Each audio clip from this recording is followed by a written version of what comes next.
Hello everyone, topic start करने के पहले एक छोटा सा इंस्ट्रक्शन। एसएससी जेईई के लिए बेस्ट बुक्स और टेस्ट सीरीज़ का लिंक मैंने डिस्क्रिप्शन में दे दिया है, प्लीज़ चेक इट। अब हम टॉपिक स्टार्ट करते हैं। MCQs question on construction of DC machine. तो देखिए, ये बिल्कुल स्टेटमेंट क्वेश्चन पूछता है, इससे आपको कुछ न्यूमेरिकल नहीं आएगा। कुछ थ्योरी जो है आपको याद करना पड़ेगा। इसमें कुछ मटेरियल पूछता है, कम्यूटेटर किसका बना होता है, हम लोगों का ब्रश किसका बना रहता है, वही चीज़ पे हम बात करने वाले हैं। जो जो पॉइंट्स मैं नोट कराऊंगी उसको नोट करके स्टार मार्क करते जाइएगा। तो पहला क्वेश्चन आप रीड करिए, देखिए क्या बोल रहा है। The function of commutator in a DC generator DC machine.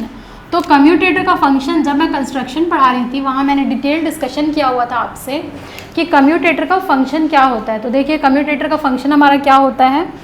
ये क्या करता है, जो भी हमारा एसी है, अब देखिए यहाँ पर मशीन बोल दिया है, यहाँ पर ना जनरेटर बोला है ना मोटर बोला हुआ है। तो इस केस में आपको क्या करना है, ये क्या करता है, जो भी हमारा एसी होता है उसको यूनिडायरेक्शन में करंट में चेंज करता है। यूनिडायरेक्शनल करंट में ये क्या करता है, चेंज करता है।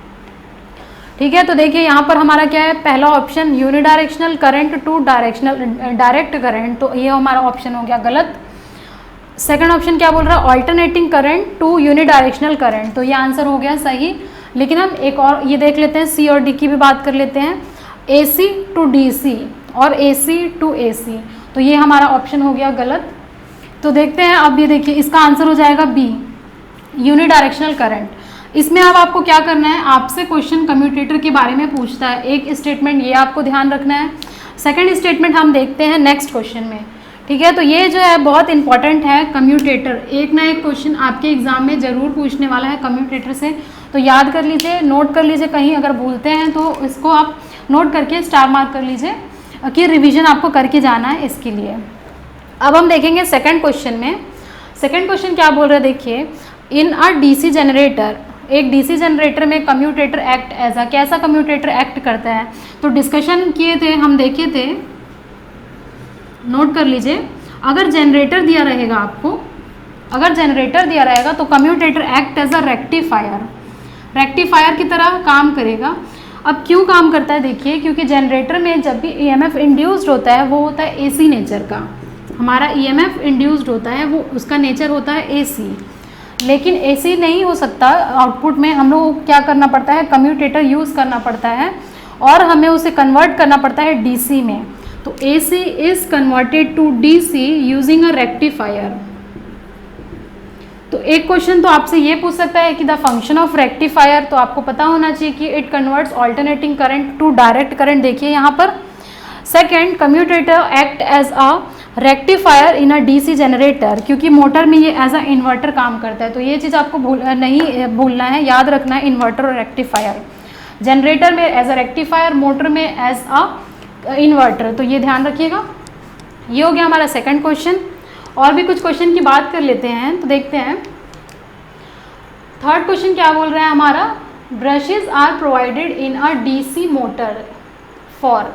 तो हम देख रहे थे ब्रशेज का हमारा मेन काम क्या था। मेन काम ये होता है करंट को कलेक्ट करना, कलेक्ट द करंट, और क्या करना, provide a path for the flow of current मैं बोल सकती हूँ। या फिर ये क्या करता है, हम लोगों को करंट को कलेक्ट करता है। मेन ये ब्रशेस का यही काम है। तो हमारा आंसर हो जाएगा सी। देखिए, ए जो है ऑप्शन बिल्कुल गलत है, स्मूथ रोटेशन इसका कुछ नहीं हो सकता आंसर। बी, प्रिवेंटिंग स्पार्किंग, तो ये आंसर भी नहीं हो सकता। इसका प्राइमरी फंक्शन यही है कि इट कलेक्ट्स द करंट और it provides a path for the flow of current. Brushes के बारे में हमारा ये फंक्शन है, जैसे कि हमने देखा था। डी ऑप्शन देखिए, रिड्यूसेस द लॉसेस, तो लॉसेस क्या होता है, बढ़ता है, कम नहीं होता है। ब्रश जब आप देखेंगे जनरेटर में, तो ये अगर आपका आर्मेचर है, यहाँ पर अगर ब्रश लगा है तो इससे हमारा ब्रश लॉस होता है, जो कि कुछ 2 वोल्ट पर ब्रश ड्रॉप दिया रहता है हम लोगों को क्वेश्चन में, तो ये ब्रश लॉस होता है। तो ये कम नहीं होता है, लॉसेस बढ़ते हैं। तो ऑप्शन डी तो आपका बिल्कुल गलत हो गया आंसर। आपका आंसर हो गया सी फॉर चेन्नई हो गया हमारा आंसर। अब कुछ और बात कर लेते हैं ब्रशेस के मटेरियल के बारे में। तो देखिए, लैप वाइंडिंग जब आप पढ़ेंगे और वेव वाइंडिंग, तब वहाँ पर आपको ब्रशेस का फॉर्मूला होता है कुछ, वो नोट कर लीजिए। आने वाले क्लासेस में उसका डिटेल एक्सप्लेनेशन मैं आपको देने वाली हूँ, तब तक जितना भी आप ब्रश के बारे में जानते हैं वो देख लीजिए, वो इसको नोट कर लीजिए। लैप वाइंडिंग होता है ये, जब आर्मेचर वाइंडिंग हम पढ़ेंगे तब हम देखेंगे इसका कुछ फॉर्मूला होता है। लैप वाइंडिंग में number of brushes is equal to number of poles, number of poles P के बराबर होता है हमारा ब्रशेस। देखिए अगर मान लीजिए 4 पोल डीसी मशीन है तो वहाँ पर हम लोगों को 4 ब्रश की रिक्वायरमेंट होगी। ये हो गया लैप वाइंडिंग की कंडीशन, डिटेल्ड एक्सप्लेनेशन हम देंगे। नेक्स्ट होता है वेव वाइंडिंग। तो वेव वाइंडिंग में जो भी नंबर ऑफ पोल्स होते हैं, जितने भी ब्रशेस की रिक्वायरमेंट होती है, इज इक्वल टू 2 ऑलवेज, हमेशा 2 ही होता है। ये हो गया ब्रशेस के बारे में कुछ और जानकारी। मटेरियल क्या यूज़ करते हैं, देखिए कई बार क्वेश्चन आता है कि ब्रश किस चीज़ का बना होता है। तो ब्रश क्या है हम लोगों का बना होता है, देखिए कार्बन का बना होता है, कार्बन का हमारा बना होता है, प्लस इसकी कुछ प्रॉपर्टी होती है वो हम देखेंगे। मेनली कार्बन का बना रहता है स्मॉल मशीन के लिए। स्मॉल डीसी मशीन अगर आपका है तो ये कार्बन का बना रहेगा ब्रश। सेकंड इलेक्ट्रोग्राफाइट का बना होता है, इलेक्ट्रोग्राफाइट फॉर लार्ज डीसी मशीन। अगर कोई लार्ज डीसी मशीन है तो उसमें हम यूज़ करते हैं इलेक्ट्रोग्राफाइट मटेरियल का बना होता है, और नॉर्मली अगर कोई स्मॉल डीसी मशीन है तो वो कार्बन का बना रहता है ब्रशेस। तो मटेरियल भी आपको ध्यान रखना है, बहुत ही इंपॉर्टेंट है, पूछ देता है डायरेक्टली कि ब्रशेस किस मटेरियल का बना रहता है। तो कार्बन एंड इलेक्ट्रोग्राफाइट, ये हो गया ब्रशेस का डिटेल्ड डिस्कशन। नेक्स्ट आ जाइए 4th क्वेश्चन में। 4th क्वेश्चन क्या बोल रहा है हमारा, देखिए the yoke of small DC machine is made up of. तो इसमें हम लोग, ये हमारा आरआरबी का क्वेश्चन है।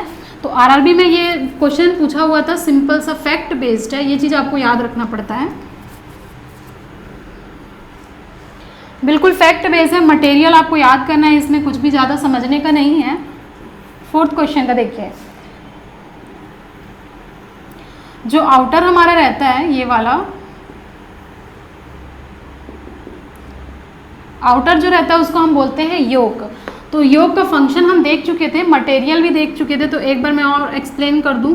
योक जो बना होता है वो कास्ट आयरन का बना होता है, देखिए for small DC machine, small DC machine. क्योंकि देखिए यहाँ पर स्मॉल डीसी मशीन की बात की गई है, इसलिए आपको कास्ट आयरन याद रखना पड़ेगा। लेकिन अगर क्वेश्चन में बोलता है लार्ज डीसी मशीन, तो बताइए किस चीज़ का बना होता है ये बना होता कास्ट स्टील का। तो थोड़ा सा डिफरेंस है, कास्ट स्टील। अगर मान लीजिए ऑप्शन में ये ना दिया हो तो आप ये भी लगा सकते हैं, एंड वाइस वर्सा। लेकिन आपको ध्यान रखना है मेनली स्मॉल मशीन के लिए cast iron and large DC machine के लिए हम लोगों को यूज़ होता है कास्ट स्टील। क्यों यूज़ होता है, क्योंकि योग जो होता है उसका कुछ प्रॉपर्टी होना चाहिए, and cast iron and cast steel का बहुत ही बेस्ट मैकेनिकल प्रॉपर्टी होता है। इसकी वजह से हम डिज़ाइन करते हैं योग को इस मटेरियल से। तो कुछ मटेरियल आपको याद रखना। आइए 5th क्वेश्चन पे हम आइए 5th क्वेश्चन हम रीड करते हैं। देखिए रीड करिए क्वेश्चन क्या बोल रहा है, बताइए क्या आपका आंसर आ रहा है।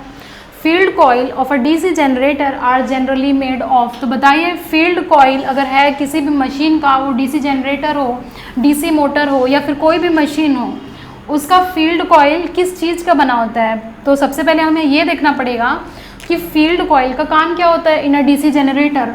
तो हमें पता है इसका काम होता है to carry the current, current carry करना होता है हम लोग, इसका काम है फील्ड कॉइल का। फील्ड कॉइल करेगा, कैरी करंट करेगा, और जब भी अगर किसी भी डिवाइस में करंट कैरी करना होता है तो वहाँ पर जो भी मटेरियल यूज़ होता है वो होता है कॉपर। कॉपर यूज़ होता है, या फिर एल्यूमिनियम भी यूज़ हो सकता है, लेकिन जनरली जो होता है वो कॉपर यूज़ होता है। अगर बेस्ट कंडक्टर, क्योंकि बेस्ट कंडक्टर होना चाहिए, एंड कॉपर से हम जानते हैं कि अच्छे से करंट फ्लो हो जाता है। लेकिन बेस्ट कंडक्टर अगर आपसे पूछे तो होता है सिल्वर। अरे तो सिल्वर थोड़ी यूज़ कर सकते हैं, सिल्वर यूज़ करेंगे तो चोरी हो जाएगा, बहुत महंगा पड़ेगा, इसीलिए कॉपर यूज़ करते हैं। तो ध्यान रखिएगा, जहाँ कहीं भी आपसे अगर पूछा field coil of a DC generator किस चीज़ का बना होता है, तो आपको ध्यान रखना है कॉपर का। तो यहाँ हमारा आंसर हो जाएगा copper. Copper is the right answer, B हो जाएगा हमारा आंसर। नेक्स्ट देखिए, नेक्स्ट क्वेश्चन क्या बोल रहा है, the armature of a DC machine is laminated to. क्यों लैमिनेशन किया जाता है डीसी मशीन में आर्मेचर को। तो सबसे पहले तो ये बताइए कि आर्मेचर का किस मटेरियल का बना होता है, क्योंकि आर्मेचर का हमने वर्किंग देखा था क्या होता है। मटेरियल आप बता दीजिए फटाफट। तो ये होता है जनरली सिलिकॉन स्टील का हम लोगों का मटेरियल बना होता है, सिलिकॉन स्टील का आर्मेचर बना होता है हमारा। ये देख लिए हम। और लेमिनेशन किया जाता है इसको। लेमिनेशन क्यों किया जाता है? अगर जब भी आपको क्वेश्चन में लेमिनेटेड वर्ड दिख जाए तो आपको एक ही आंसर लगा देना है, एडी करंट लॉस। आंख बंद करके आप आंसर लगा दीजिए एडी करंट लॉस, तो हमारा आंसर हो जाएगा बी। और आंख बंद करके मत लगाइएगा, पता चला सही में आप आंख बंद कर लिया और लगा दिया आंसर, सही होने वाला आंसर भी आपका हो गया गलत। तो आंख खोल करके लगाइए, बस ध्यान रखिएगा जहाँ पर भी आपका लेमिनेशन वर्ड आया एडी करंट लॉस हो गया आपका आंसर। आंसर हो गया B, to reduce the hysteresis losses. बिल्कुल नहीं, लेमिनेशन जो है वो डिपेंड नहीं करता है हिस्टेरेसिस लॉसेस लेमिनेशन पे। And second, reduce the AD current loss. तो आंसर हमारा हो जाएगा एडी करंट लॉस। ये बहुत इंपॉर्टेंट है, इसको ट्रिपल स्टार आप इस क्वेश्चन को या इस कंसेप्ट को मार्क कर लीजिए कि जहाँ कहीं भी लेमिनेशन वर्ड यूज दिखाई दे तो वो हो जाएगा आपका एडी करंट लॉस को कम करने के लिए लेमिनेशन किया जाता है। थर्ड ऑप्शन पढ़ लीजिए, to reduce the inductance of armature. बिल्कुल गलत है, to reduce the mass of armature. Mass वास को कम करने के लिए नहीं होता है, एडी करंट लॉसेस को कम करने के लिए हम आर्मेचर को लेमिनेट करते हैं। थर्ड देखिए, थर्ड इसके लिए भी हमारा ऑप्शन हो गया, बाई चांस ऑप्शन बी आ गया। तो 7th क्वेश्चन रीड करिए। The pole shoe of a DC machine is laminated to. तो फिर से लगा दीजिए लेमिनेशन वर्ड जहाँ दिखा हम लोगों को लगा देना एडी करंट लॉसेस। तो यहाँ पर भी मज़ेदार बी हमारा ऑप्शन हो गया करेक्ट।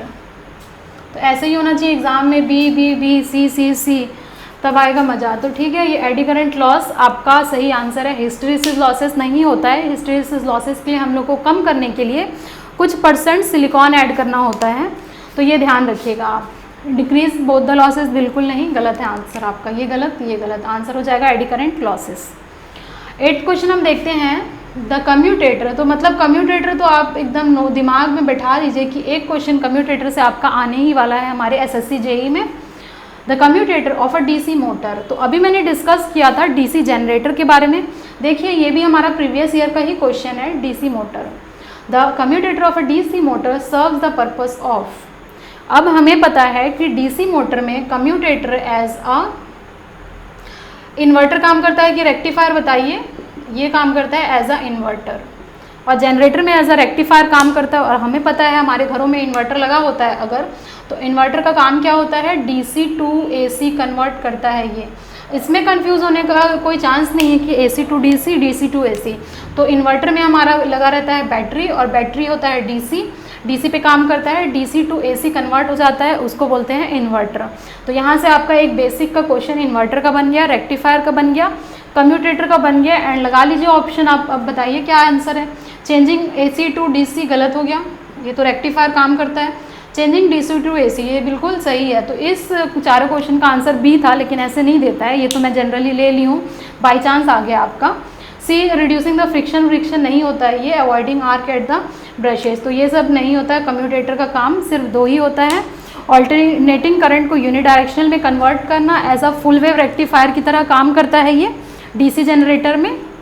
मोटर में एज अ इन्वर्टर की तरह काम करता है। बहुत इंपॉर्टेंट टॉपिक है, अच्छे से पढ़िएगा। और भी हम देखेंगे कि और क्या क्या पूछ सकता है, वाइंडिंग्स के बारे में बात करेंगे जो बहुत इंपॉर्टेंट हो जाता है as far as DC machine is concern. Thank you everyone for watching this video till end. If you like this video, share with your friends and subscribe this channel. Don't forget to press the bell icon button to get further updates. और अगर आप हमारे Telegram channel से जुड़ना चाहते हैं तो उसका भी लिंक मैंने डिस्क्रिप्शन और फर्स्ट कमेंट में दे दिया है, please check it. SSC JEE के लिए बेस्ट बुक्स और टेस्ट सीरीज़ का भी लिंक मैंने डिस्क्रिप्शन में दे दिया है। Thank you very much, see you soon in the next video.